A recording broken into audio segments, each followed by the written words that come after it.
please. There you go!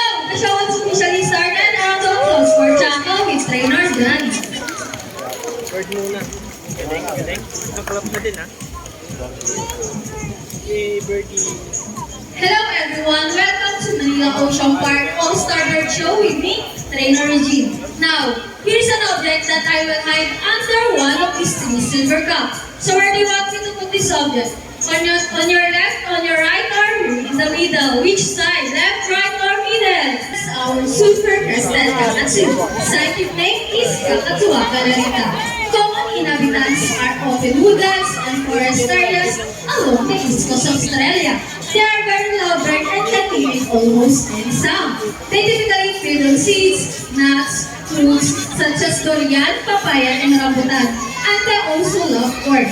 Now guys, do you think Dazzle has the ability to find this hidden object?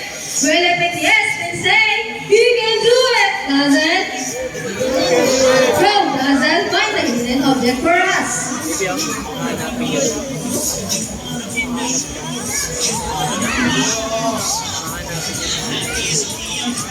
we found it! Round of applause for Dazzle with Trainer Mark.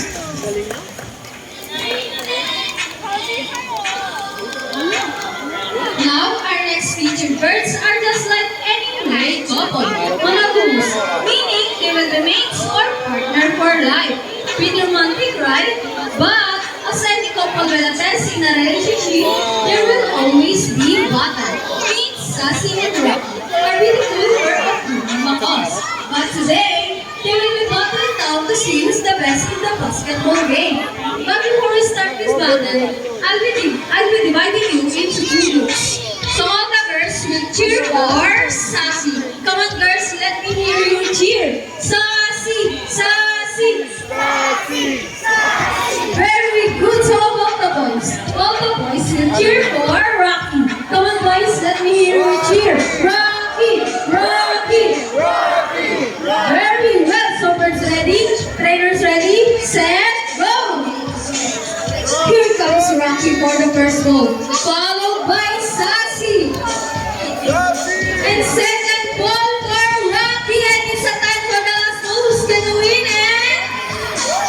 And Rocky wins! Trainer Avery, what can you say about that? He was this time.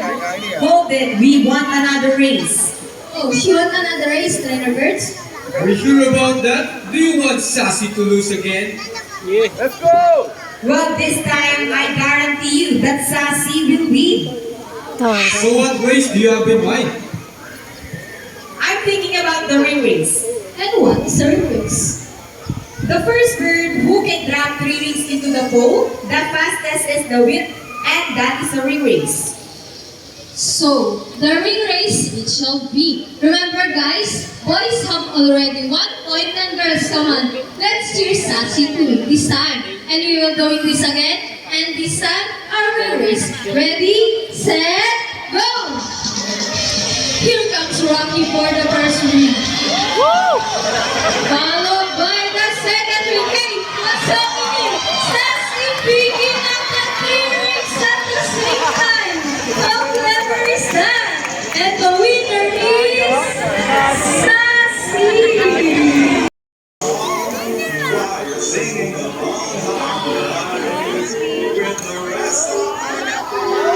And he gets the number 8. So 8 plus 10 is equal to 18. Round of applause for Rocky with Trainer Birds. So this time, we need an adult volunteer with 500 peso bill. Anyone who wants to be a lucky volunteer for the day, just raise your hands up and we will choose one.